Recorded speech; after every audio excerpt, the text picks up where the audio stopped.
Good morning, good afternoon, good evening. Depends on your geographical location. I welcome you to today's live broadcast again, and it's. I hope you are keeping well and your family. And if you're watching and you want to join this discussion, you can do so by clicking the link on the comment section. Uh, It's disappointing news to many Nigerians that the expected judgment in respect to the case between the Labour Party, INEC, and Bola Ahmed Tinubu did not uh, come the way it expected. So disappointing, but life goes on. Now, I want to join other Nigerians to congratulate Mr. Aliko Dangote in respect to his refinery, and it's a great achievement for an individual. So I wish him the best of luck. I watched part of the video or part of the commissioning, and particularly when Alhaji Dangote was giving his speech and thanking individuals and corporation organization in respect to how they've assisted him. And what really caught my attention was his appraisal or his expression of gratitude to the outgoing president Muhammad Buhari, and also to the central bank governor Godwin Emefiele. And I want to weigh in on that, and I'll play the video for your own benefit, for the benefit of the viewers, for those who have not watched it. Most actually did watch it because it was captured live worldwide, and then I will weigh into it because it really troubles and bothers me. While I rejoice with Alhaji Aliko Dangote for this achievement. I'll play the video, then I'll come back to you. Is fully commissioned and it is on stream. We expect that at least 40% of the capacity will be available for export, and this will result in significant foreign exchange earning into the country. Overall, we are committed to operating our plant in line with international best practice, recognizing the importance of protecting the environment. We have adopted stringent environmental health and safety policies to ensure that the refinery operates in a safe and sustainable manner. Mr. President, other excellencies, distinguished guests, the journey to this event was long and arduous. It could not have been possible without the support and collaboration of many parties and individuals. So permit me, Your Excellencies, distinguished guests, to recognize and appreciate just a few. Let me start with Your Excellency, Mr. President. Your sustained support and encouragement over the past 8 years have been, and for me personally, a source of great motivation and strength. At times, when I felt like really giving up, your confidence and quiet words of assurance have been the difference. Mr. President, I want to thank you from the bottom of my heart for this encouragement and making sure that this project is possible. Those like me who have actually made Lagos our home.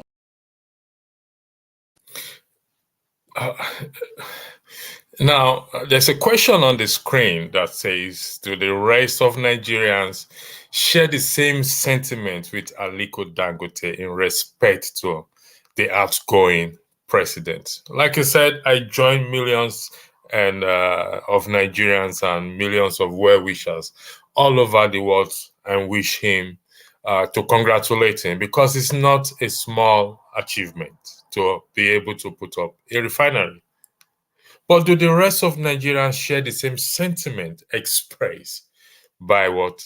By Aliko Dangote? Your guess is as good as mine. From my point of view, I take my mind back to the 2023 election. Prior to the election, the president and governor of Central Bank came up with what? With the change of the Naira note, which they did. But on the other hand, they plunged the country into what? Into hardship and suffering. So, is it the case that Aliko Dangote knows the buttons to press in respect to what? To the president, and the others, the rest citizens, do not know the right button to press? Because there's been a lot of complaint and argument in respect to the outgoing administration in the past 8 years, how the country has turned out to be. There's a complaint of corruption that has always been the problem since time memorial. So we need to start to ask ourselves questions, Nigerians in particular. Probably go and consult a soothsayer to find out what exactly did Aliko Dangote did. Which buttons did he press, so that when the next coming government takes over, God willing, from on Monday, the citizens will press the same button? Because we have 3 existing refineries in Nigeria: Warri, Port Harcourt, and Kaduna, that are operating below par. They've been there for years, below capacity. And here is an individual set up a refinery, thanking the president. If you listen to the speech further, when he was making reference to the central bank governor, he said, I quote, "No one has visited the site as much as the governor of central bank." That just begs the question, what exactly is the governor of central bank looking for that he has visited that site more than any other person?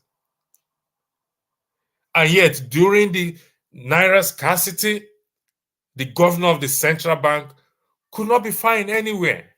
He was missing in action. People were looking for him.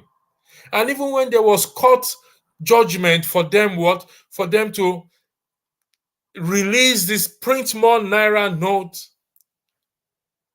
he was nowhere to be found. They did not obey court judgment. So, as we rejoice with Aliko Dangote, we now need to start asking ourselves questions. A gentleman's agreement is often unwritten, but it is binding. Even the Bible also recognizes gentleman's agreement. But here is the question: at what expense and at whose expense? This gentleman agreement was also expressed prior to the election by what? By the incoming president, Bola Ahmed Tinubu, when he said, "Emilo come," meaning he is what? He is next in line. So this gentleman's agreement is the structure of what? Of corruption. That's what? That we are going to talk about. And going forward, thank you for joining, Ayo. I played a video earlier. I'm not sure if you listened to the video, but I'll play it again for your benefits, just in case you would love to weigh in on it with a question there. Let me play it again for you to just 2-minute video. Thank you for joining once again. Is fully commissioned and it is on stream. We expect that at least 40% of the capacity will be available for export, and this will result in significant foreign exchange earning into the country. Overall, we are committed to operating our plant in line with international best practice, recognizing the importance of protecting the environment. We have adopted stringent environmental health and safety policies to ensure that the refinery operates in a safe and sustainable manner. Mr. President, other excellencies, distinguished guests, the journey to this event was long and arduous. It could not have been possible without the support and collaboration of many parties and individuals. So permit me, Your Excellencies, distinguished guests, to recognize and appreciate just a few. Let me start with Your Excellency, Mr. President. Your sustained support and encouragement over the past 8 years have been, and for me personally, a source of great motivation and strength. At times, when I felt like really giving up, your confidence and quiet words of assurance have been the difference. Mr. President, I want to thank you from the bottom of my heart for this encouragement and making sure that this project is possible. Those like me who have actually made Lagos our home. You've listened to the video. And I joined millions of Nigerians and well-wishers worldwide to congratulate Aliko Dangote. It's a great achievement for an individual. But with the question on the screen, can you please weigh in on that question on the screen? As a consigned Nigeria that I know, do the rest of Nigerians, I mean, if you want to put it on you as opinion, it's entirely up to you. If you want to make it a fact, it's going to be on record. Do the rest of Nigeria share the same sentiment with Aliko Dangote in respect to the president, Muhammadu Buhari, in the past 8 years, as mentioned by Aliko Dangote? The floor is yours, sir. Thank you.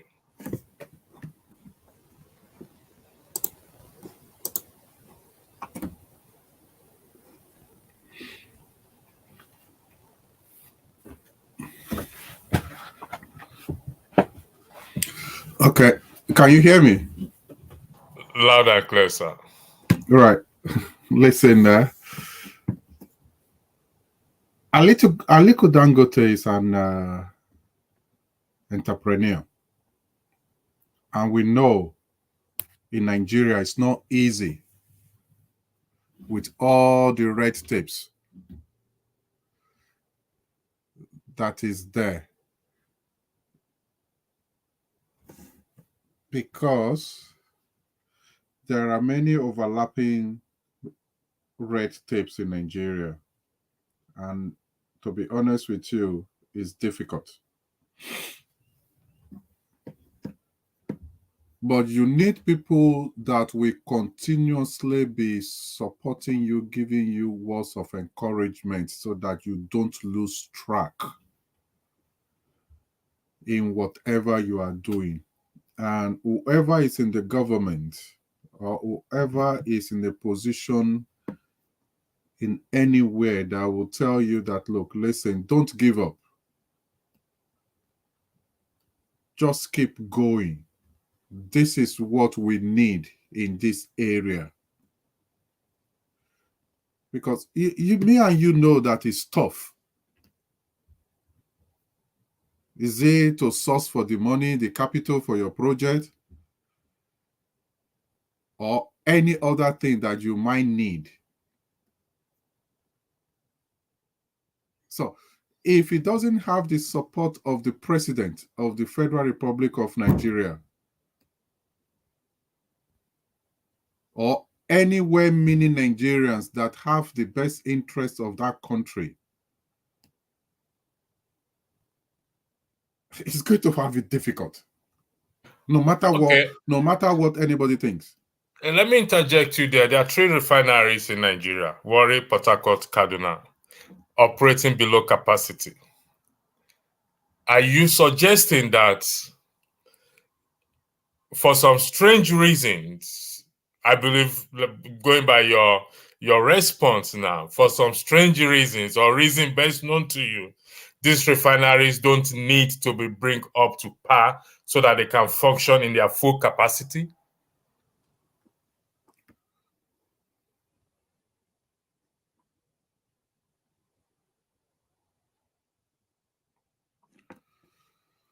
Listen, the 3 refineries that we have at home, Warri, Port Harcourt, and Kaduna, the president cannot make them function in their full capacity. It is a management error, mismanagement. The refineries are there. They are supposed to operate to their full capacity. They've had many turnover maintenance over the years so that they can perform and work to their full capacity. Why have they not performed to their full capacity? If you tell the presidency that we need, for example, we need 100 billion, that if we have a turnaround maintenance of this refinery with this money, we should work to 100% or 90%. So why? And the money is made available by the presidency. So if I understand you clearly, what you are suggesting is the president, for argument's sake, the 3 refineries, money has been made available to them to bring it up to par so that they can function properly. But I stand to be corrected on that, because we've had turnaround maintenance in all those refineries. So invariably they've had turnaround maintenance. So if they have turnaround maintenance in those refineries, why are those refineries not working to full capacity? So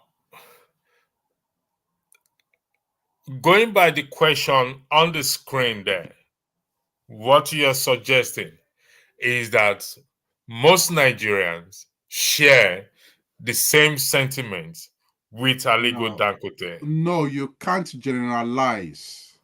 You can't generalize, because most Nigerians are not an entrepreneur.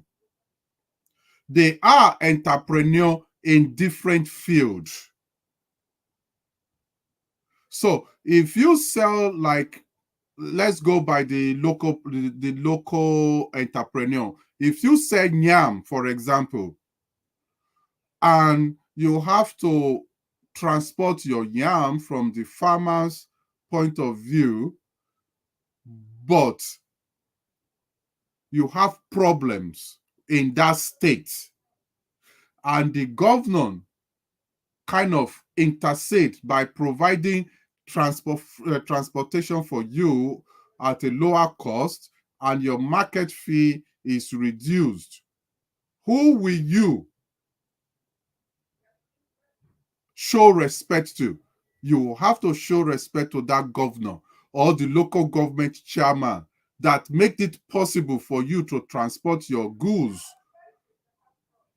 or to bring your goods from wherever you are, where you are having difficulties. Even if the road transport union are making it difficult for you, but somebody, the local government chairman or the governor, tell you, don't worry, don't give up, we'll have to look into this issue and make it possible. You have to show respect to such people? Without a shadow of doubt, we must give honor to whom honor is due to. Like I stated earlier, I congratulated Aliko Dangote, but I would look at his statement, because over time, over the 8 years, a lot of Nigerians have complained so far about particularly, I mean, after this election, complain about the APC government that it's worse than any other government, which I personally disagree with, on the basis that no government has been able to fix the issue of electricity. Therefore, I don't give them any score point. Personally, that is the position I have taken, because we need electricity for everything that we need to do in the country. But in the context of present Nigeria, for example, I did said earlier that during the election, prior to the election, there was a change in the Naira note and a shortage in it. Now, the president and Emefiele was on top of things there. Emefiele was missing in action during that point. There was scarcity of Naira note. Who do you blame for that? If Aliko Dangote is saying that he's thanking the president for the encouragement given during that time, given to him, about the time, the most recent issue of Naira scarcity, which the president signed off. It was signed off by the president, by everyone, but there was shortage of Naira note. To which people were buying, using their own money to buy their own money. For example, you need 30,000 Naira during that time. They say for you to get 30,000 Naira, you have to pay 10,000 Naira to get 30,000. That means you're collecting 40,000 and you are giving somebody 10,000, your own money. Now, this redesign of Naira note was signed off by the president. And it was not encouraging to people in Nigeria there. So the question again is, do you think Nigerians will share the sentiment of Aliko Dangote in respect to the president? Remember, this is not about Aliko Dangote himself. It's about the president. I recognize the fact that if you've been very supportive to me, I would express my gratitude to you. But in the context of Nigeria and its citizen, using the example of the new design Naira that was signed off by the president himself. I yield the floor back to you. Thank you.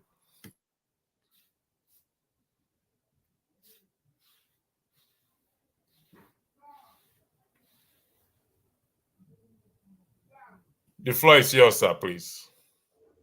If you're hearing me, you have to unmute yourself. Right. The question is,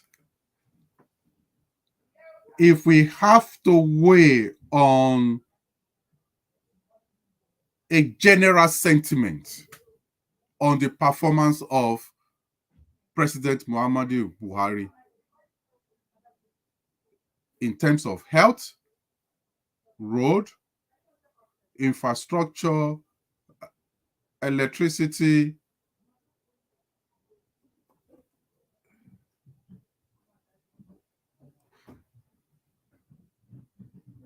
everything as regards the president, monetary policy, or anything you can think of, the general sentiment in Nigeria is different. But we are talking about an individual that created a refinery from scratch, that is making a sentiment.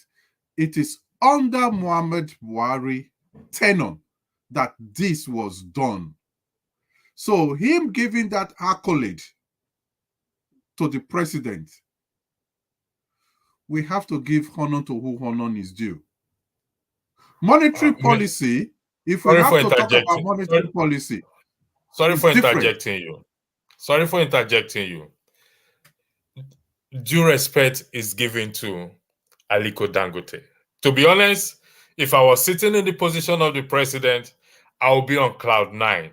I would see myself as a mentor who have helped somebody achieve his dream. He is not the issue.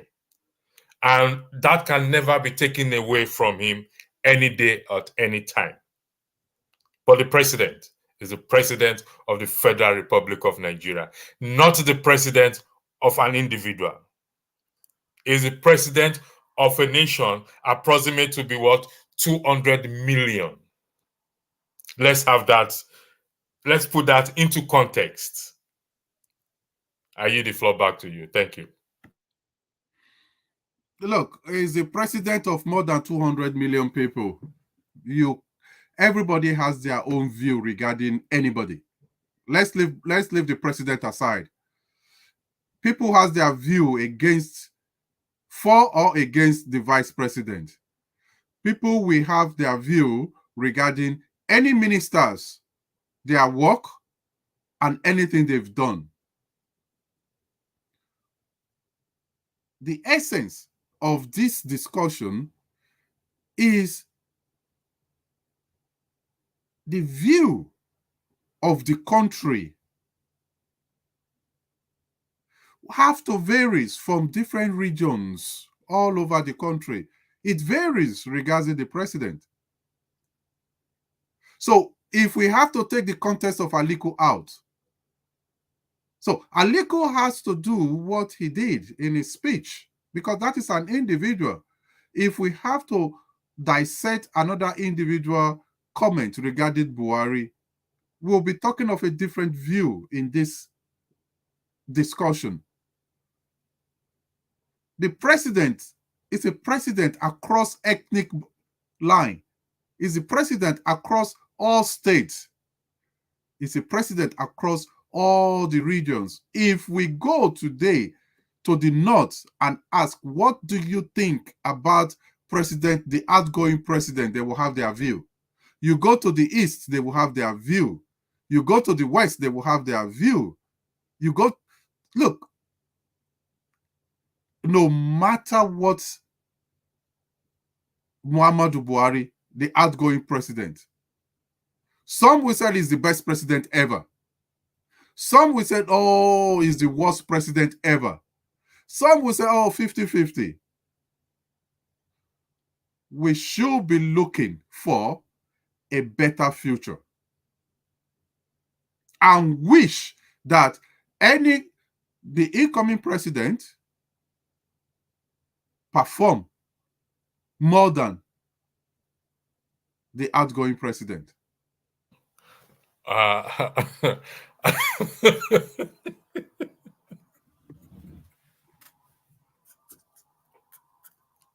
right. I will share that sentiment.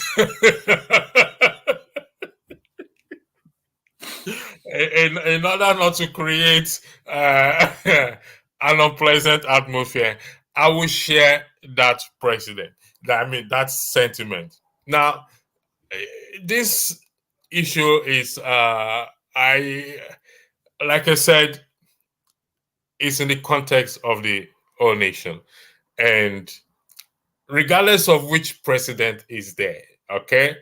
The next two videos I am going to play will tell you why Aliko Dangote was able to give such accolade. In my opinion, he pressed the right buttons. The citizens also needs to press some buttons.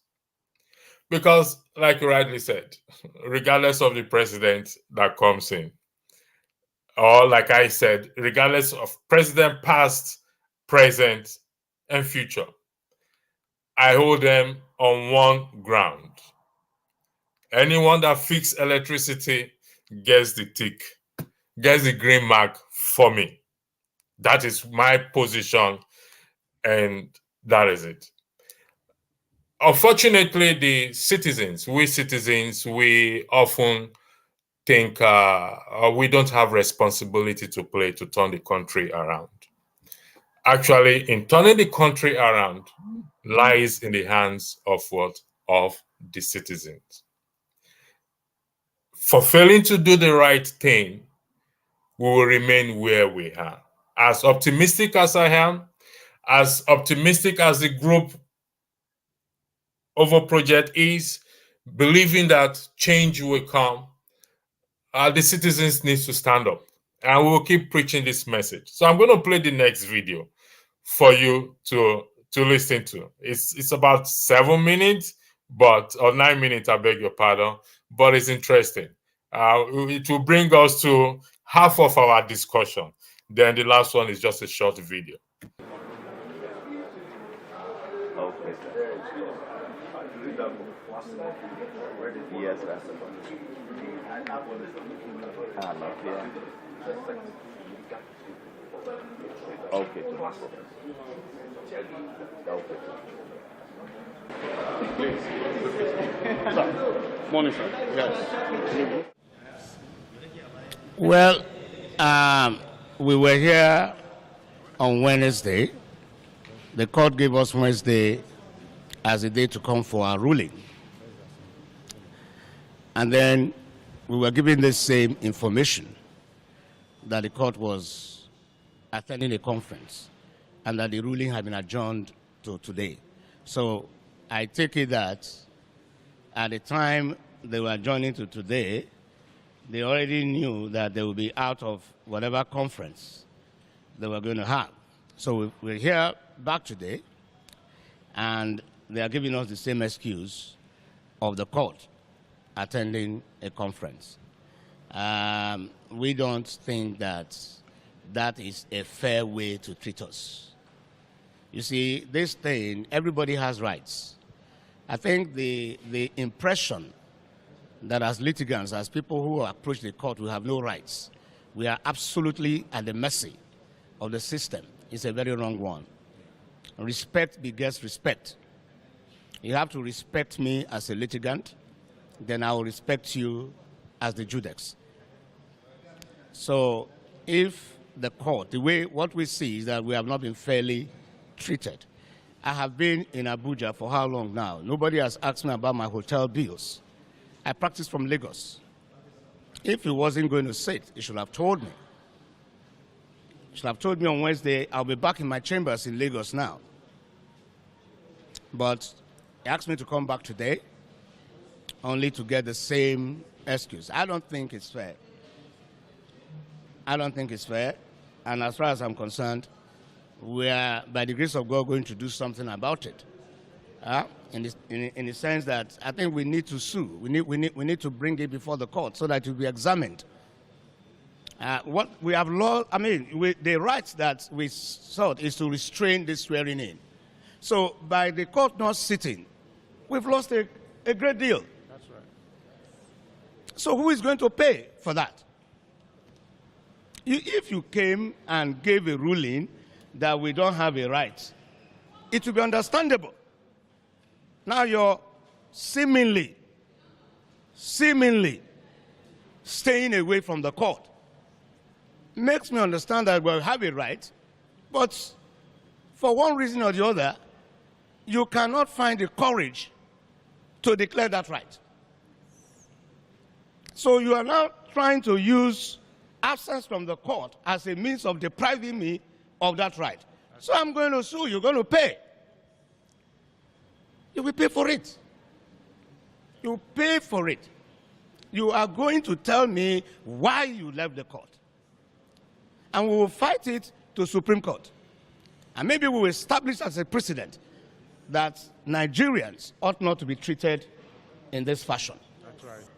With all due respect to the learned Judex, for whom I have the greatest respect. But like I said, this ruling, it will not take 2 minutes. That's right. It will not take 2 minutes to deliver the ruling and then get back to any conference that he's attending. So what I want to say, I have said it, I have written to all the security agencies, I have written to major embassies, I've written to the American embassy, I've written to the British embassy, I've written to the French embassy, German embassy, And I've warned that you cannot make the mistake of installing an unconstitutional president in Nigeria. That's right. It will have been better that you resolve this question that we brought before the court.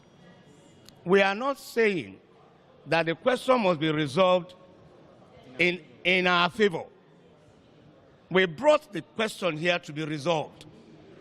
We have a right to have the question resolved. Like I always say, hearing belongs to me, decision belongs to the court.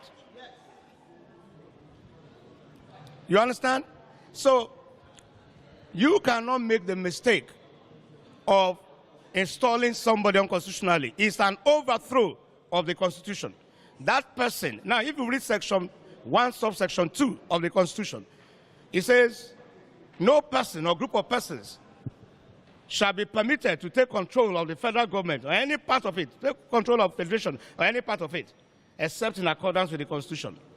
That section invests every Nigerian with authority to resist whoever is sworn in. That's right. Yes. Contrary to the Constitution. That's right. Every Nigerian, Yes. in every station of life, Yes. wherever he is, That's right. that is an order from the Constitution to that person to resist whoever is sworn in unconstitutionally. So it must be that those who want to do this swearing in have conspired against democracy That's right. and want to overthrow it. Yes. The Constitution says, section 14, subsection 2A, that sovereignty belongs to the people of Nigeria. That's right. And they give consent to those who govern through the Constitution. So where you do not observe the Constitution, it means that you do not have the consent of the people to rule. The people have a right to say, we are not going to recognize you or acknowledge you.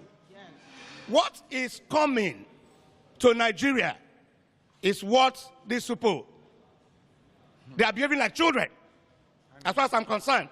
Animals. They are behaving like children. We all saw Shonekon here.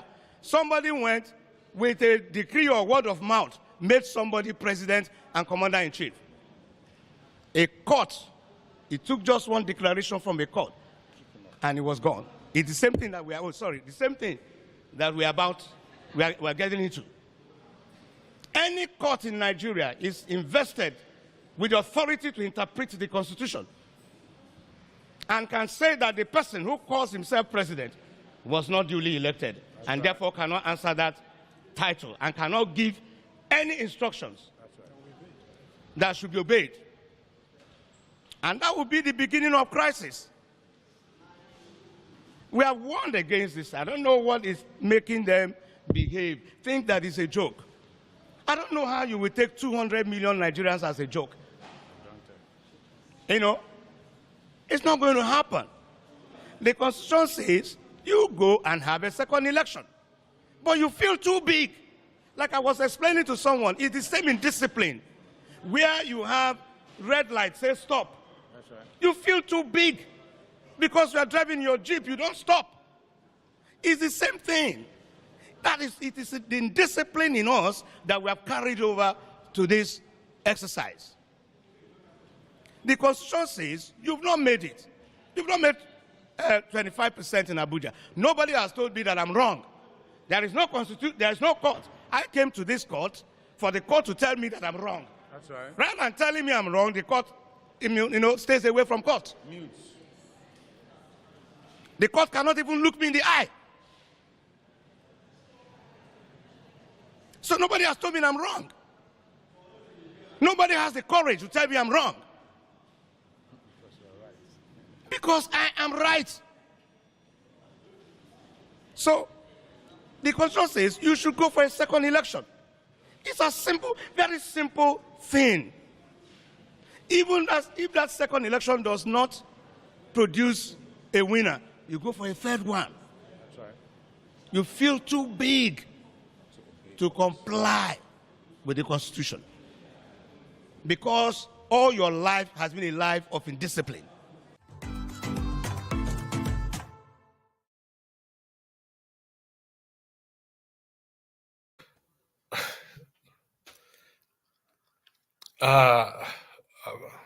Before you say anything, I will from from where I am sitting and where I'm coming from. That statement, judiciary will set Nigeria ablaze. The judiciary can never, whatever decision, even though they didn't make any decision, it can never set the country ablaze. It ain't gonna happen, not in a million years. That will never ever happen. Not in a million years. The election has come and has gone. There's dissatisfaction among the people up till it went to court.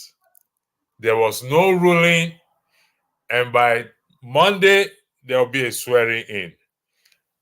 You've not seen any Nigeria on the road saying, because there's no ruling, we will set the country ablaze. And that ain't gonna happen. With due respect, sir, I'm stating that the judiciary will not set the country ablaze because there was no judgment. It ain't gonna happen. I yield the floor to you to weigh in on it before I start throwing questions, because there are a few things he said. Taking 200 million Nigerians for a ride. Sovereignty belongs to the people. Please weigh in on that video first before I say what I want to say.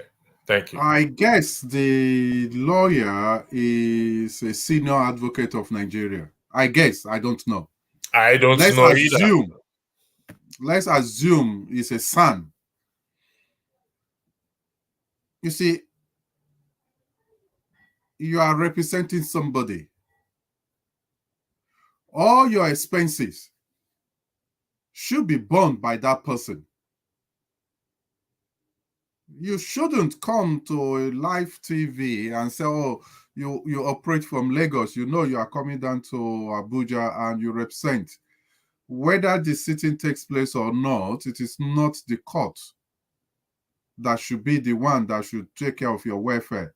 That is a start. And all these issues that we have now, the judiciary should have raised this issue before. That, look, listen, if you have an election and before the swearing in, all the electoral issues, whether plus, minus, whether somebody won or not, that should have been clarified within, for example, 60 days. And the electoral courts in that state or in the federation, when it comes to the presidency, there should be a panel of judges that within that 60 days, everything they have in their schedule is paused. They will concentrate on this and make sure that that issue is resolved before the swearing in. That is what we need. Let me interject you there. I have Folibi who is in Nigeria. I need to ask him if the country is already ablaze. The country can never be ablaze. So, Folibi, you are in Nigeria. Could you, according to the lawyer, he said, is the country on fire now, please? Yeah, Mr. Electricity, please let me just, I'll get back to you in the next 10 minutes. I'm still on conversation with someone. Okay, all right. All right. Well, I'll have you back in 10 minutes. Go ahead, please. The floor is still yours, Ayo. You can go ahead. The guy will join us later. Listen, the country. Well, to the best of my knowledge, I understand that the country, everyone is going about their business, and which is a good thing. But here is the case. This is where I often have disagreements with lawyers and SAN, most of them. Sovereignty belongs to the people, without a shadow of doubt. The Constitution highlights that. But do the people recognize that sovereignty actually belongs to them? The answer is no. Do the people know exactly what to do? Maybe they do and they refuse to do it, or maybe they don't. The question I often ask people is, in all this drama of election, of this, of that, you've never seen a sitting legislator come out to say anything, whether the election is good or is bad, whether it doesn't matter which party they belong. Now, for the APC, none of their legislators will come out because it favors them. How about the PDP? How about the Labour Party legislators? I personally, I stand to correct, I have not seen any that has come out to say, no, this thing is wrong. Now, in the Constitution,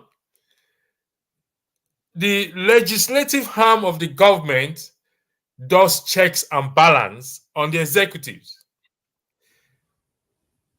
Now, the people should carry out checks and balance on the legislative arm. Now, because of the failure, excuse me, I beg your pardon, because of failure of the citizens, there is this structure of corruption that exists between the legislative arm and the executive. That is why you don't see any legislator that comes out to kick against whatever is going on.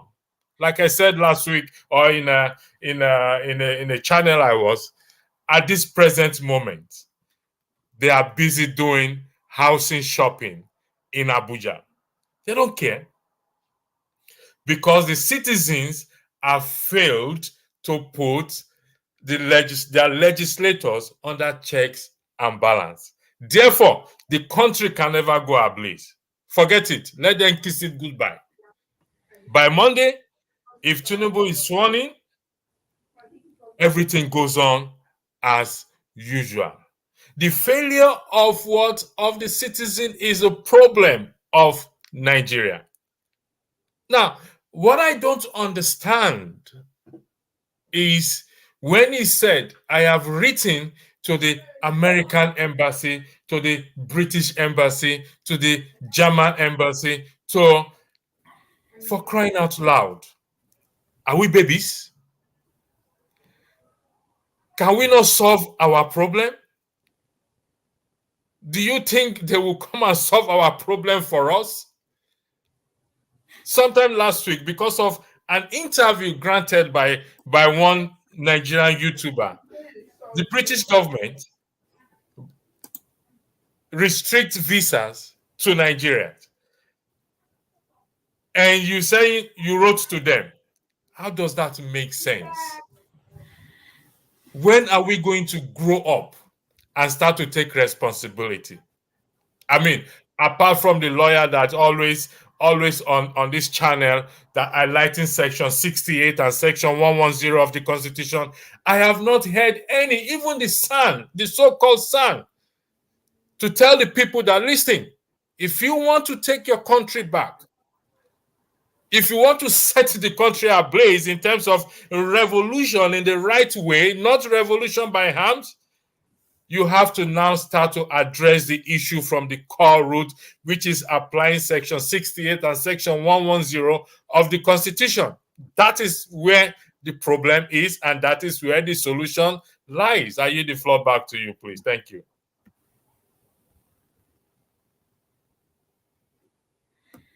You've just hit the nail on the head. The people do not understand what it means to have a right as a Nigerian.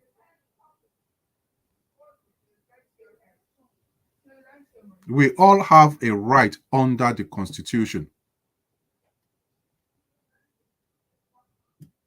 Bottom line. But the issue that we have is you cannot come and say a provocative statement on a live program. Nigeria is our country. Nigeria will remain our country. We do not have any other country. If you have a disagreement, if your client is not the winner of any election, there is a due process.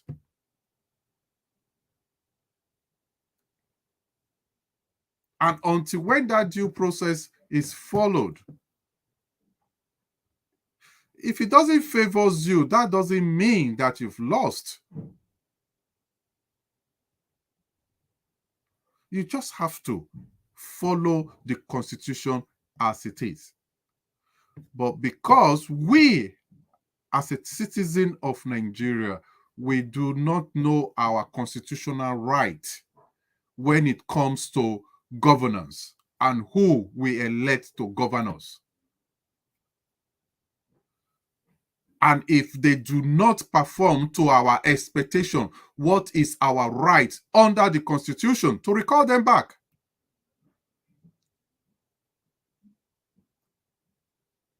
That is the major problem we have.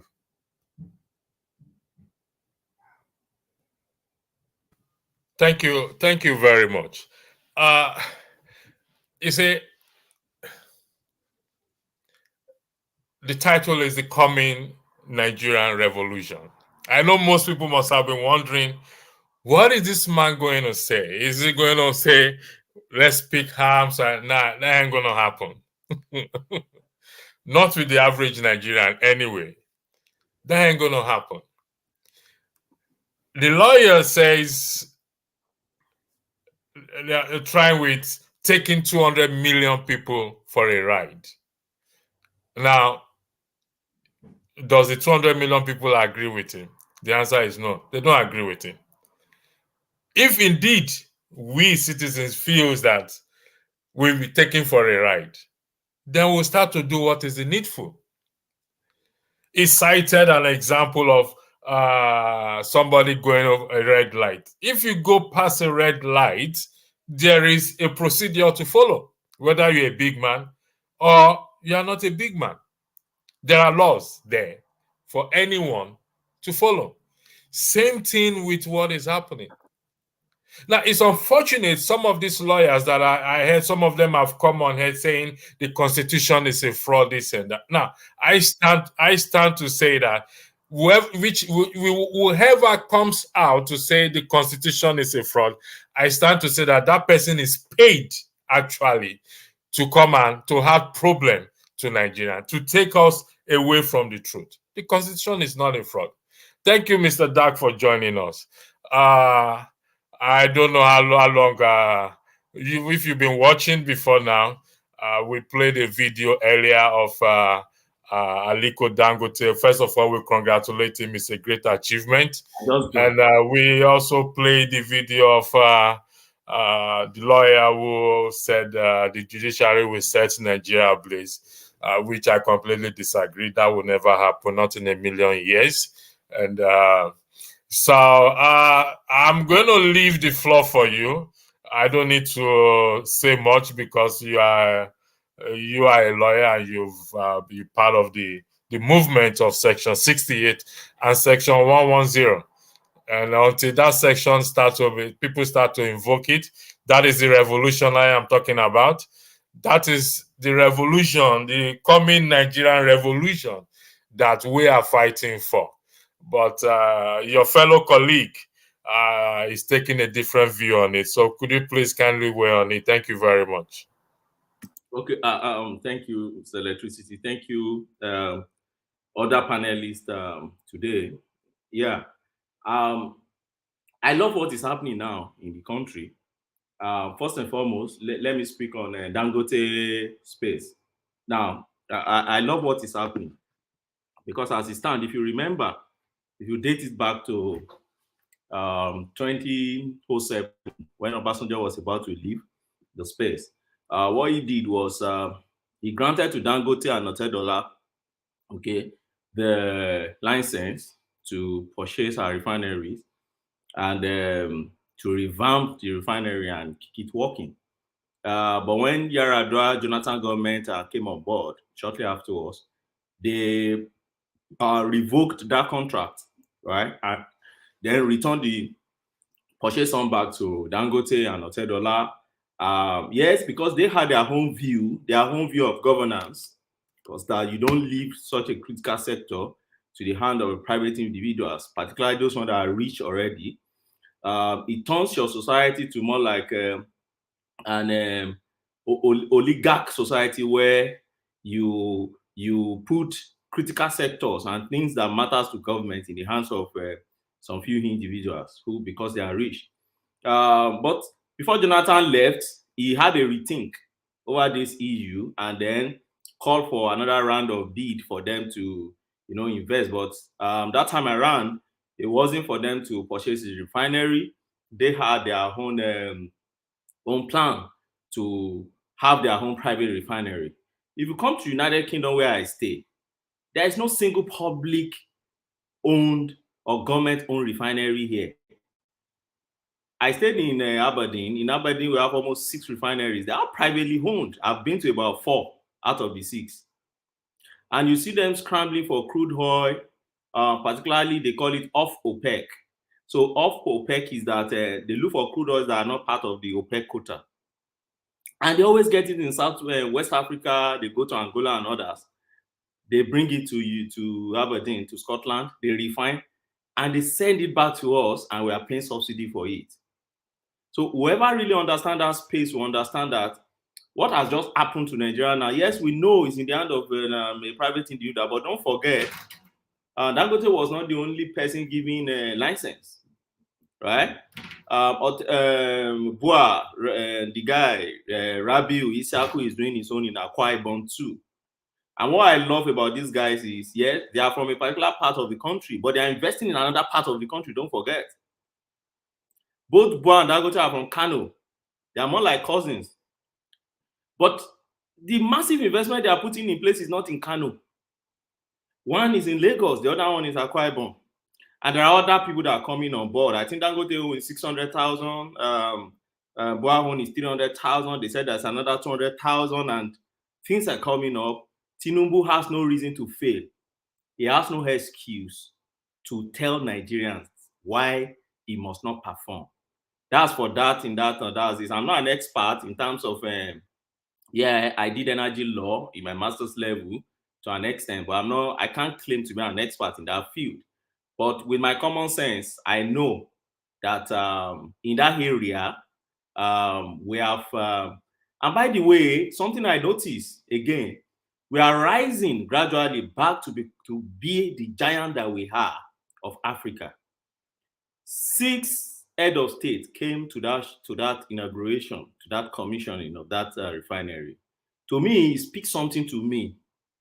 When they came, I know they all came to strike deals. Some of them are producing countries. They've come to strike some deals. Some of them are all not producing, but they all consume oil, and they all go to Europe to purchase oil. So this time around, you have somebody close in your neighborhood where you can quickly go and purchase final refined product of crude. It's a plus for Nigeria. It's a new day for Nigeria if we can tap into this opportunity and make it to the betterment of our people. Okay, let me interject there. We have 3 existing refineries: Warri, Kaduna, and Port Harcourt. Okay, which are not operating up to full capacity. Now, I'm looking at, in the event of fuel scarcity, shortage, we are going to rely on Dangote refinery. Like I said, like I started there, I congratulate him for that achievement. And I played a video. Let me play the video first before I ask you the question. I'll play just a 2-minute video. I'll ask you the question. It's fully commissioned and it is on stream. We expect that at least 40% of the capacity will be available for export, and this will result in significant foreign exchange and into the country. Overall, we are committed to operating our plant in line with international best practice, recognizing the importance of protecting the environment. We have adopted stringent environmental health and safety policies to ensure that the refinery operates in a safe and sustainable manner. Mr. President, other excellencies, distinguished guests, the journey to this event was long and arduous. It could not have been possible without the support and collaboration of many parties and individuals. So permit me, Your Excellencies, distinguished guests, to recognize and appreciate just a few. Let me start with Your Excellency, Mr. President. Your sustained support and encouragement over the past 8 years have been, and for me personally, a source of great motivation and strength. At times, when I felt like really giving up, your confidence and quiet words of assurance have been the difference. Mr. President, I want to thank you from the bottom of my heart for this encouragement and making sure that this project is possible. Those like me who have actually made Lagos our home.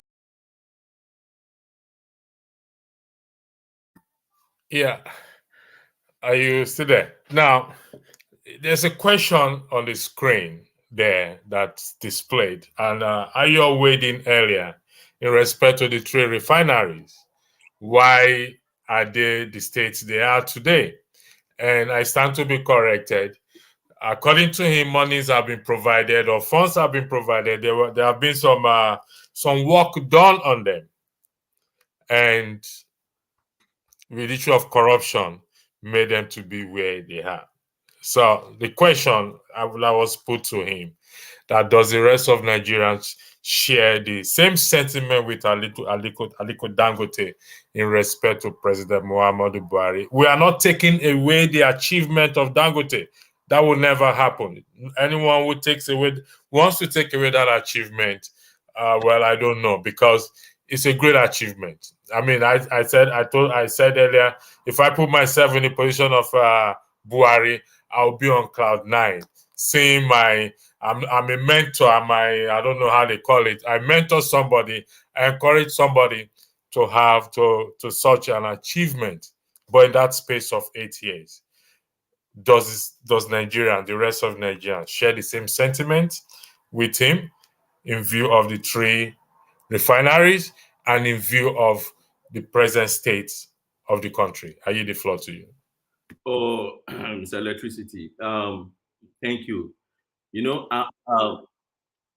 I don't know. Maybe it's because of my legal training. I don't describe persons or administration in one single sentence. I don't do that because I understand the danger in it. The danger in it is you cannot pick a whole 8 years and just describe it in one sentence. Secondly, you can't assess what is the sentiment people share. When we say Nigerians, who are you talking about? Are you talking about the elites? Are you talking about the guys in the oil field? Let me tell you, the guys who are enjoying subsidy presently in Nigeria, they are part of Nigerians, right? They don't share this same sentiment that Aliko just shared now. They will hate Buhari for what has just happened to Aliko. They are part of Nigerians. Are they the one you're talking about? You're talking about those ones that have been those guys lawyers and people feeding under them, and they know that you get no cake any longer to feed on. Is it those guys you're talking about? Or you're talking about people who just supported a particular candidate because you just don't like any other candidate in Nigeria? You believe that's the only alpha and omega in the country. Those ones will never see anything good in this government that is going. Even if you launch rockets and take it to the moon, they will tell you that no, you have not done anything. What have you done? After all, Russia launched its own rocket, Apollo went to. So when we say Nigeria, there is this generalization that comes into it. And for me, for somebody who have a legal training and a legal mind, I don't like using the adjective. Now, where am I going? This is where I'm going. Some Nigerians share the same sentiment, some don't share that sentiment. It depends on what propel your sentiments. It depends on what determines the sentiment you are sharing.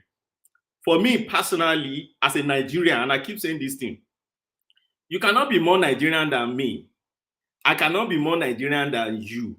We are all Nigerians. We carry the same passport, green passport.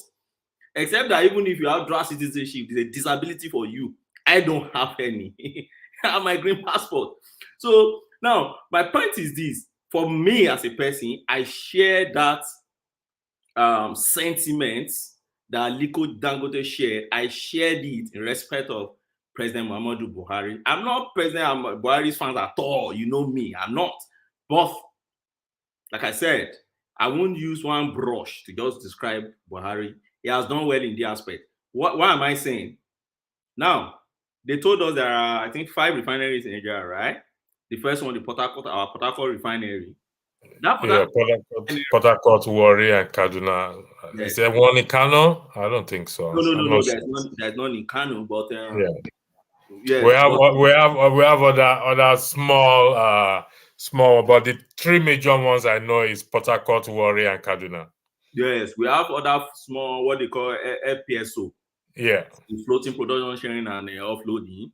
Then they say we have one brass oil refinery, but the 3 major ones we have Port Harcourt, right? Yeah, Port Harcourt, Warri, and Kaduna. Kaduna and Warri. Yeah. Now, I asked people, these refineries, when were they established? Port Harcourt was established in 1965, right? There are 2 in Port Harcourt.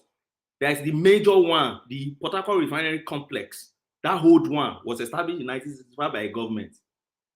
In 1989, they established what they call Port Harcourt New Refinery. That's the PHRC 2. 1989. Don't forget, these dates are very important. I will still go back to those dates. Kaduna Refinery was 1980, right? Then Warri Refinery 1 was 1978. And then you have New Refinery for Warri, WRPC 2, which they told us was established 1987. Put all these days together, they were all established during military era. Go and check all those dates. Militaries established all these things for us. Tell me the civilian government we have been having over years. We have been in this democracy for how many years now? It's not working. So if a government comes and says, see, this public authority owing, and I've told you, I stayed in Europe, no government is owning refinery again. It's a old style. Leave it to private individual to run. Then put up good policies and regulatory system. Then you gain your benefits from it, and private individual will make sure that their enterprise does not fall. And they keep pushing it. That's how it works, right? Now, and another point I want to make is this. If you go back to all these refineries, what's their capacity? And what is the population of Nigeria today? I know Buhari promised us that I would revamp it. All those is political. But I never bought into any of those things back then. And that's why I did not vote for him. What is the capacity of Port Harcourt Refinery 1? They told us it's 60,000 barrels per day. That's nothing in what we are consuming in Nigeria. Capacity, Port Harcourt Refinery capacity 2, they say it's 150,000. Kaduna is 110. And they said that one has even reduced drastically because of this thing that is there. Then Warri Refinery 125. If you put all those things together, even if today they revamp those refineries, my brother, it's not enough for Nigeria. So somebody is coming with 600,000 barrels to refine barrel per day, and you'll be exporting 40,000. the impact on our exchange rates alone. And then let me tell you, see, in the 70s, when Olusegun Obasanjo military days and Murtala Mohammed, do you know the reason why they had so much grip on South Africa, whatever was happening in South Africa space? It was because of the economic ties. Not because Sonny Okoso and all of them were playing music, Free Mandela. No. The economic ties. We were giving them money. We were practically like feeding them. See, if we are able in our region, and one thing I've learned is this: there is no way as a country you will be respected in the Committee of Nations, globally, without first being giant of your own sub-region. Go and check it everywhere. You must be giant of your sub-region first. And this will place us back to that position where we should be, at least in West Africa. So if Buhari has helped this guy, according to him, we don't know if he's just romanticizing, because all of them, they just tell lies everywhere. We don't know if Buhari even frustrated him and he just find his way through. I learned he also praised Tinubu and praised all of them there. But assuming what he has said, let's say it's true, I share the same sentiments. Buhari gave him an enabling environment to achieve that, and the Nigerian federal government has 20% in the refinery.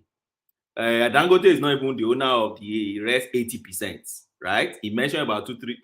So there are people that owns it, and they are Nigerians, and they are making money from it, and it circulates within the system. So now, let me take you back a little bit. You did say that during the Buhari campaign, he promised to revamp the 3 refineries. Which do you have any knowledge? He didn't. Of any attempts he made to revamp them, or it was just a campaign promise to get there, even though Tinubu said he made him president? My brother, I believe it was just a campaign statement. I'm not sure he made any. I don't know, because I don't work in Villa.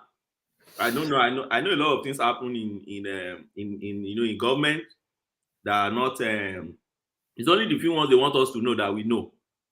Look at Naira swap today. I still believe that even if Emefiele escaped to UK, me as a lawyer qualified in UK, I will sue Emefiele personally. I still keep saying it. I forgot to mention that he also praised Dangote. Also praised Emefiele. Not just he said, if you listen, he said, I will highlight few.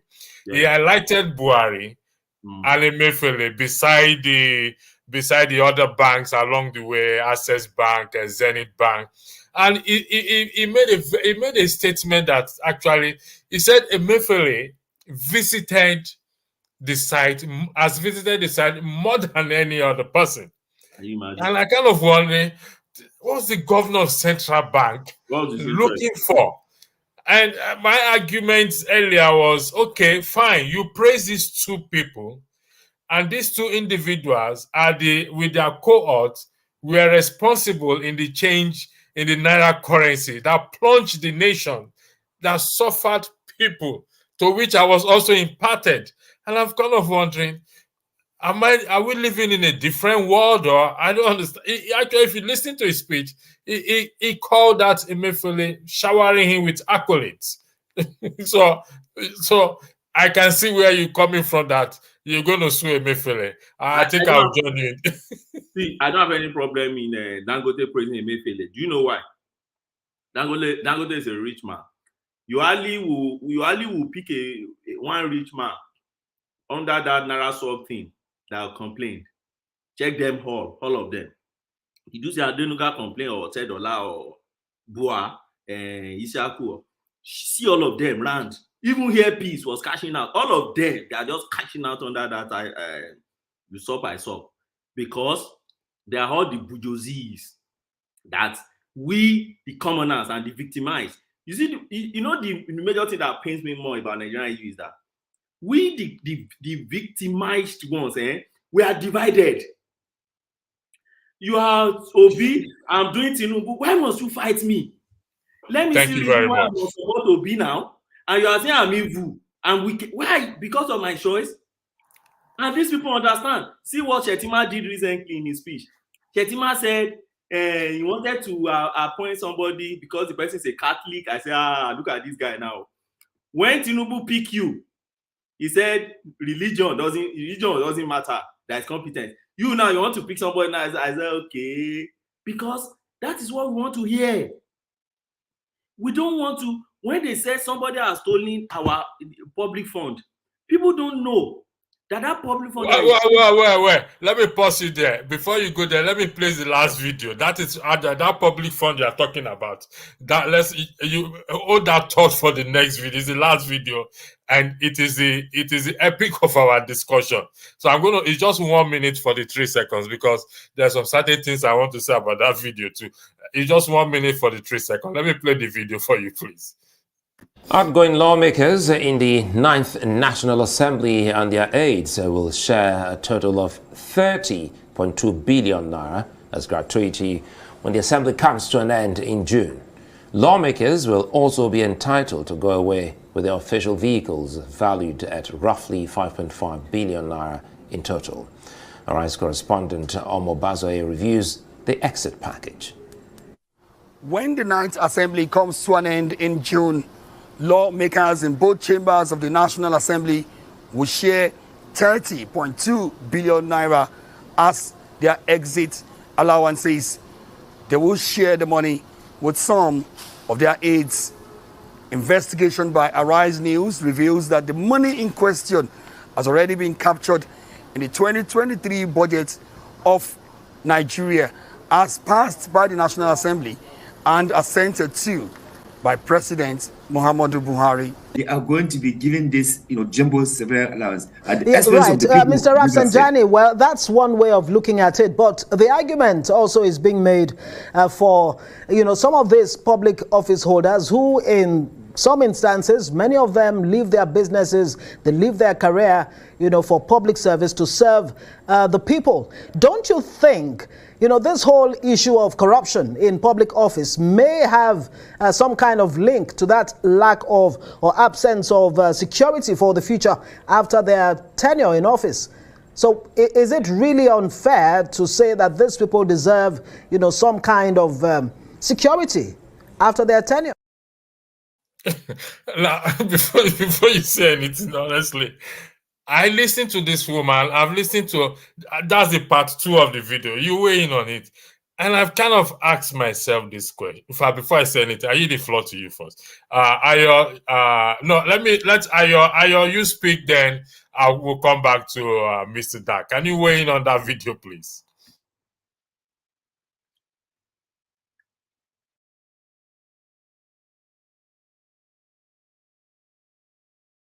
You have to unmute yourself, Ayo, please. You're muted.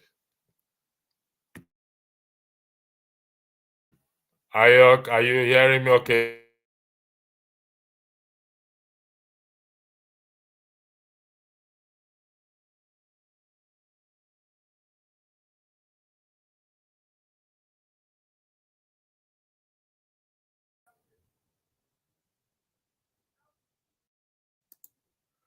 Hello? The floor is yours, Ayo. Yeah, go ahead. I can hear you now. The question I want to ask is she saying that the exit package which they've allocated to themselves, which they capture in a budget before they even exited, they already knew what they want to do. Is she saying that that is right? And because they gave themselves bumper package in a budget that was passed early this year, so we should have another budget for their extra security. Actually, my question is, I can't answer your question. No. My question is, what is she on? What is she smoking? Is she a wife of a sitting senator or girlfriend or side chick? For crying out loud, you volunteer. They left their business. They left. Whose business? Who cares? You volunteer to service. To service. You got paid during that period. I honestly, I don't know what to say. Mr. Dark, I don't know if you watched the video. I can play it back for you Yes, if you no, didn't watch it. I've watched it. Mr. Electricity, you see, you know my stance on it, and I've made my stance known clearly before that our parliamentarians, I have my own idea of how we should be running our parliament in Nigeria. It may sound to people well, it may sound odd, possibly nowhere really in the world where you find that pattern or where you find that style. But I'm a Pan-African person, and I believe in originality. I believe we should look at the peculiarity of our own system and then fashion out a system for ourselves. Let's test run it if it will work. And I think, yeah, on this same platform, I've expressed my opinion of why we don't need that building called National Assembly in Abuja. First, we don't need it. Secondly, we don't need all those cars we give them. And you may now be asking me, oh, so if you're running a presidential system, then you have the president, the head of executive. Then where do you find the legislation? See, my point is this. Let them all stay in their constituencies. Let them stay in their constituencies. If you are from Ekiti Central Senatorial constituency, stay in my constituency. That's where I'm from. Stay in Ado Ekiti. If you don't like Ado, stay in one of the towns in your constituency. Right? Then your sittings, you should be moving your sittings from one region to another. If you want to sit in a March, for instance, that's the joint sitting. Any other one, do it electronically. You don't need any. The world is a global village this time of the. You don't need any. You don't need to gather in a place again. So if there's any need for you guys to meet, then we are all meeting in Oka, Anambra this month. You all travel down and everybody meets there. You go around and see what is in Oka. When the man, the senator in Oka is talking, you can have, because you have a practical experience of what Oka looks like, what Anambra looks like, you can relate with his experience. You don't sit in Abuja and be making laws on what is happening in Katangura or Biu or Uba Askira or Michika in Adamawa, far away. You traveling, facing actually 2 buses to take you there, 2 days, or Potiscom, or all those houses. So that has always been my own pattern, style, I think it should be. Then once in a while. Now, if we are able to achieve that, we don't need them. You see, all this money they are collecting, their parting team will be useless. Let me give you an instance. If you are a senator from my constituency in Ado, and I stay in Ado, and we can see one-on-one, even no matter how you hide, you go to church on Sunday, I will see you. Even if you go to mosque on Friday, I will see you. Even if you don't go at all, your children will go to school. I will block them by gate. We all know them. See, you will by fire by force have fear of God in you and fear of people. Then if they now say, this man's severance package is 50 million naira, you will be afraid of yourself. Because the poor people around your house in Ado will be looking at you like, hey, don't worry, come back home without your 50 million. Now, say you will come and stay with us here. But because they are so far apart from the people that shows them, that is why they go to all this impunity. So when my senator from Adons, for instance, now you're collecting 200 million and I don't see you anymore, you don't even have a building in Ado Ekiti, so that one is gone, and I will be hoping another era will come and we'll keep recycling them like that. That is one. Two, you see this Eurocentric, this borrowing system. You know, it's not strange to have severance package. They do that in UK. It's not a strange thing, no. But we borrow it blindly. You know the way we borrow things. In UK, for instance, I remember when Boris Johnson, no, not Boris Johnson, the woman that came after Boris Johnson. Liz Truss. Yes, when Liz Truss was leaving, they said, even with the short months, just short time that woman spent in office, that the woman will be going on with one ridiculous amount like that. Yeah, I heard that it was argued. They argued that she was just there for 45 days. So why would she go with such amount of money? And she went with that kind of amount. And I know Nigerian senators will be so happy to be hearing that. And now senator in Nigeria will say, yo, you see, oh man, you see that woman spending 45 days. That is parliamentary. And don't forget, you see them traveling to US, traveling to UK. They said they are coming to learn parliamentary. I don't know what nonsense they are coming to learn in this space. But in UK, even beyond prime minister, MP also gets. First, there's something they call resettlement grants. They give you. Okay, if you are not re-elected or you voluntarily retire, they will give you. They place you on there's a multiple of the MP's annual salary you'll be getting. They do a pension scheme for you. And now, for every staff that you had in your office while you are in office, upon leaving, they may have assistance, in winding down that office and transitioning the staff also, to new employment, and a lot of packages they give them like that. But my question is, why must you, an underdeveloped, because I don't call our country developing country, our country is underdeveloped though. Why must an underdeveloped country, a developing democracy, struggling with economic recession, level of poverty down to ground zero, GDP per capita, all those things is zero, and that country want to be spending money on some people that just came, you cage in Abuja, they think they are making laws, they don't even make anything for you, and they are going on with that kind of money. Then all those cars, why don't you convert all those cars to ambulance or give it to Nigerian police force now? Redirect these things. We'll call doctor will say they are still waiting for car that will pick them from. Give medical doctors. Let it be policy that any legislators that are going, all those cars should be given to all CMDs in Nigeria and paint it Nigeria or just like NHS, Nigerian hospital, give it to military. Well, our military are there now. Give it to military patrol, give it to police patrol, give it to immigration. What? I mean, it's just impunity everywhere. I don't know. If we're doing, like you rightly said, if we're doing comparison, we know there's no room for comparison, because even when we come, we see that okay, there's several packages everywhere, but we can see that they are doing their jobs.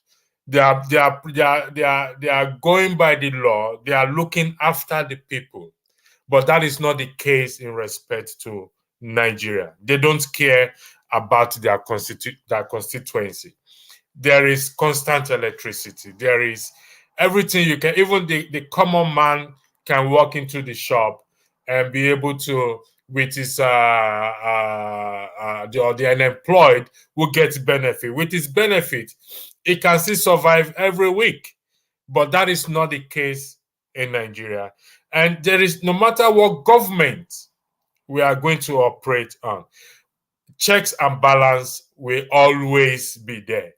In the absence of checks and balance, we are going to have a problem.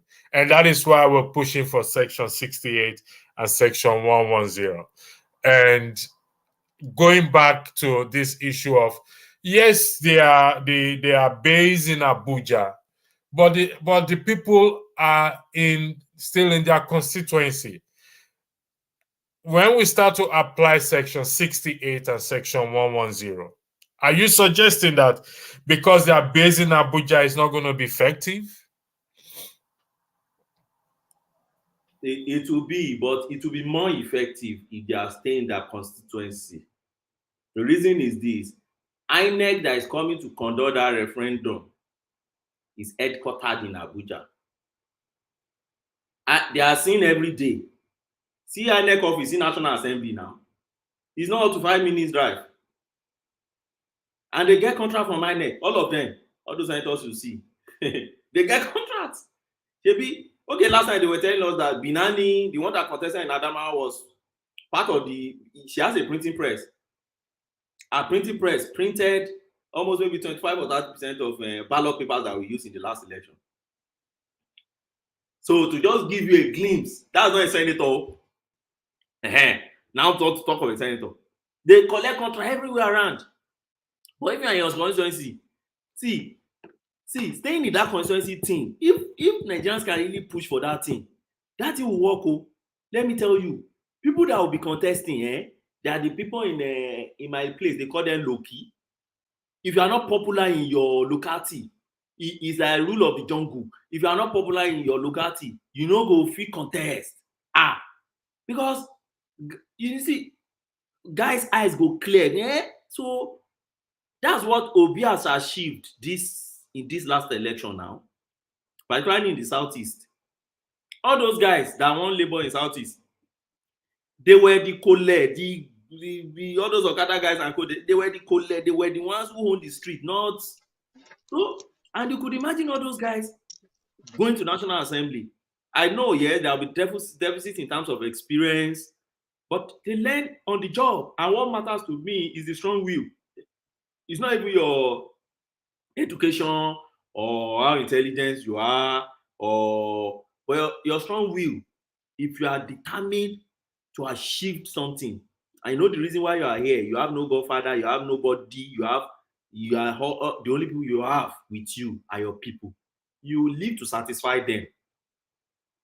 That's the way I see this thing. I think, see, for them to be staying in their constituency, that thing, it's a talisman that will work if we can really do it in Nigeria. Let them demolish that National Assembly. They don't need to convert in a place or turn it to hospital. Let it be annex of National Hospital. We need more healthcare place than some guys just sitting and call it red carpet chamber. What was red carpet chamber in a country like Nigeria, where if somebody will call you here, you send him 195,000 naira, they will be treating you as if you are God. That's how they've impoverished people so much that 195,000 naira, how much is 5,000 naira? £5. And people, they will be, praising you. Months, they will still be calling to greet you, thank you. For how much? And some people are in a red carpet, they say they are going home after doing rubbish for Nigeria, and they are collecting how much? They are going with their cars, they are going with everything. Even sometimes, go to Abuja legislative quarters. I stay almost 13 years now. Go to Abuja legislative quarters. They purchase everything. And that, my brother, it's terrible. Nigerians thing. And that's why I believe in that section state and the other section on recalling. If we can implement that thing very well. Yeah, well, we're pushing for it. It's not an easy job. My one of my issues is I don't know how this will be taken by my fellow Nigerian YouTubers who are there and I mean focusing on the issues of Nigeria, and I don't who have that platform and have that followers and viewers. Why they are not coming to this buying this section 68 and 110 and push it on their channel, because it puts me on the edge to be asking questions. Are they really in for good, or is it just for the sake of viewers and subscribers? I really don't know, because it should be it should be not for fame, not for gain, because this is a country we're talking about. So I can't say what is on their mind, because I probably will be wrong or will be judged. Let me give you a little bit I know. See, in that regard, you see our politicians, they try to see a way to control the social media. They went for Twitter. It didn't go their way. They've gone to one or two spaces, it didn't go their way. They've been able to, at least to an extent, the conventional media, they've been able to shock those ones. And they realize that those ones now, when you are saying some things now in conventional media, you see all those journalists trying to say no. They shout you. I watched one in TV series recently, and they just cleared the guy off from here straight. Now, they know that they've not really been able to succeed in terms of social media. What I think they are doing now is this. They have joined the social media. They have sponsored their own YouTubers. They have sponsored their own vloggers. So what they will do, the next phase we'll get to is they will flood that industry. they flood that industry, they overwhelm that industry. And the moment they flood and overwhelm that industry, you see, lone voices like this space. Now, okay, look at it for instance. If you go to some YouTubers and they are discussing Tinubu is a drug dealer, you will see 50 people joining this program. In fact, you go to comment section, you see many people, everything, they will start abusing themselves there. But the one that matters to Nigeria, pick the constitution, let us analyze session by session, they will not appear. Because it doesn't interest them. Folibi, I'll come to you. I remember beware of spinners. I don't know where he is today because he often said this constitution is a fraud, this and that. And I say, you know what? Let's take this constitution step by step by step by step. He had a change of song there, and I've never seen him in any of these. Like I said, and I repeat, and I stand on this, anyone who comes up, it doesn't matter who you are. This is just me speaking. Who comes up and say the constitution is a fraud? The person himself is a fraudulent person. It doesn't matter who you are, because if you create another government, you will need a constitution. So if you cannot fix this, you can't fix anything. If this constitution is, you can't just pick one section of the constitution, and for that reason you say the entire book is a fraud. Folibi, I yield the floor to you. I'll come back to you. I will soon be rounding up. So Folibi, the floor is yours. I don't know what you have heard so far, but you are on the ground there. So according to one lawyer, they said the judiciary will set the nation ablaze. Tell us, is the country ablaze now? We would like to know, please. Folibi, if you are there. You mean me? Yes, the floor is you yours. mean me? No. Oh, And there was right. a video that was played earlier because there was no judgment. They said the country will go ablaze. So what's the state of the country right now? Yeah, I think everything is calm now, and I'm not sure anything is going to set the country ablaze for now. And like what I said the last time, I think I said none of us should be praying for another failure of the new government coming, because if they fail, it's not going to be easy.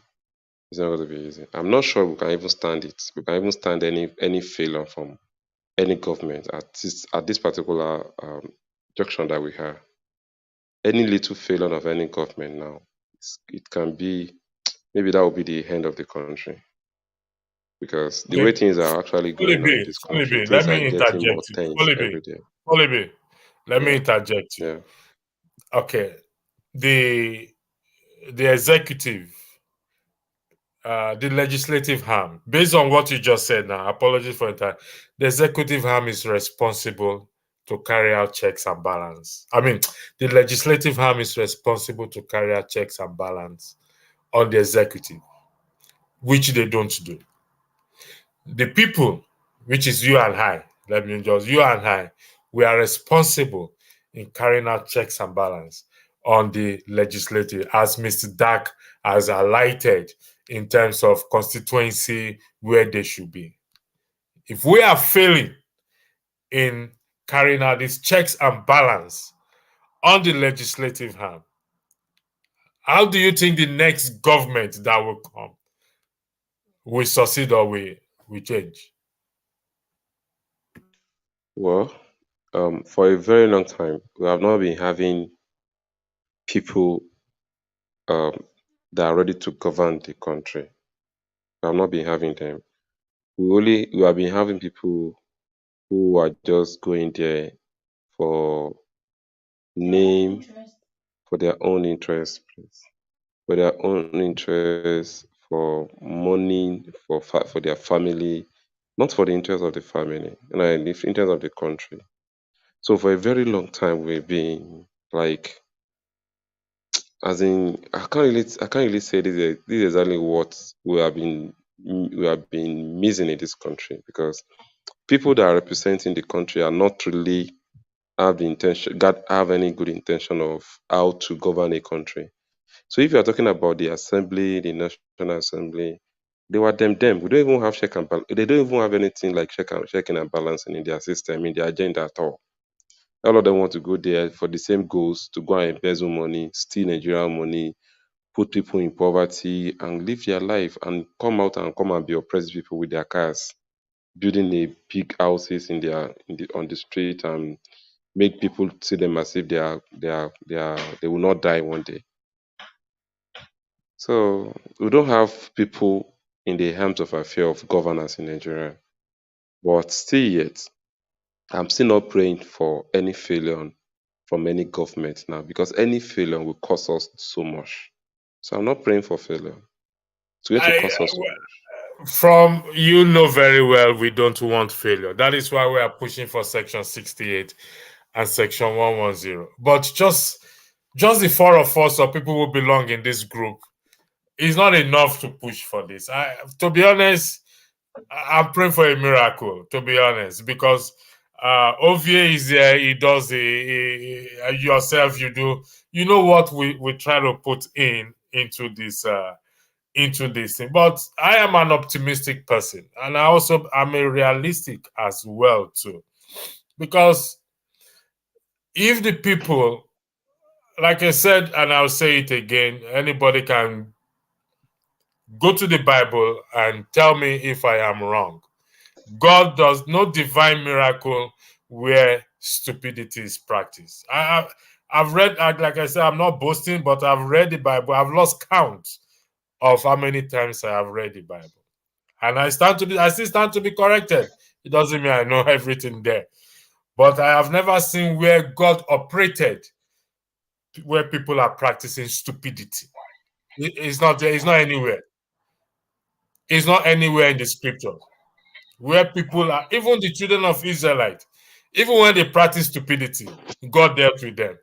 But I always think back to the promise he made to Abraham, to Isaac, and to Jacob. Even with their stupidity, still punish them. So if we are practicing stupidity and we are expecting divine intervention, well, I stand to be corrected. I don't think that will happen. So we have that responsibility as citizens, and we have to push. I don't know how much we can push for this thing. I don't know how we can go about it. I'm at my very depth right now. I spoke to Ovie about it. I've spoken to you and Mr. Daka. How do we go forward in this matter right now? Because like Mr. Dak rightly said, they will take over. They're taking over the media space, sponsoring individuals to take over the media space, and it's unfortunate. But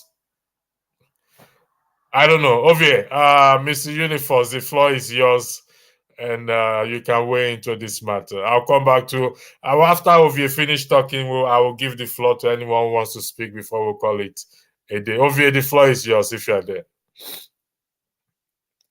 Okay, Ovie is not there. Fully be. I want to bring this broadcast to an end in the next. We've been here in the next maybe 5-10 minutes. So we lost Fully be. Mr. Dak. Yeah. Hello, can you hear me? Yeah, okay, I can hear you now. Go ahead. Okay. I have been following online since I was listening to Mr. Dak when he was talking about the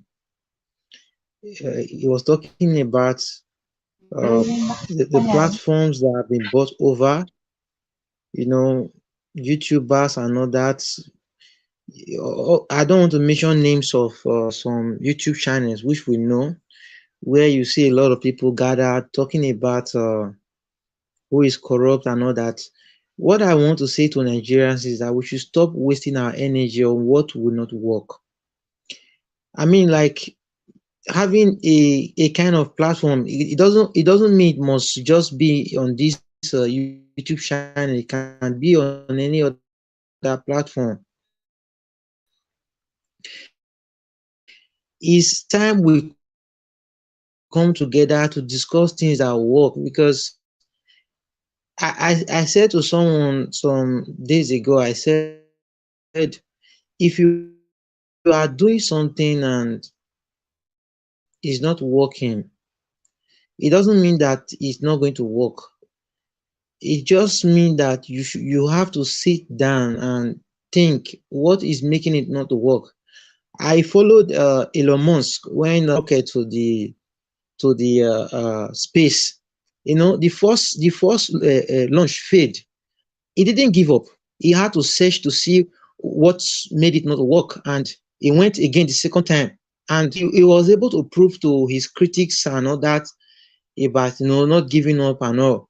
So I would really want to encourage Nigerians, like, we just have to, like, put in effort to make these things work for us. Like, we are pushing from this platform on this session 110 and 68, of which, when Mr. Dak on one of our broadcasts, when he was throwing a lot of light into it, me personally, I'm that person that I cannot boast to you that this constitution, that I've opened it and I'm able to tell you that this and that and all. I mean, I'm sure there are a lot of people, a lot, over 200 million of us that are in Nigeria. I can tell you that more than 90% are they don't also know this very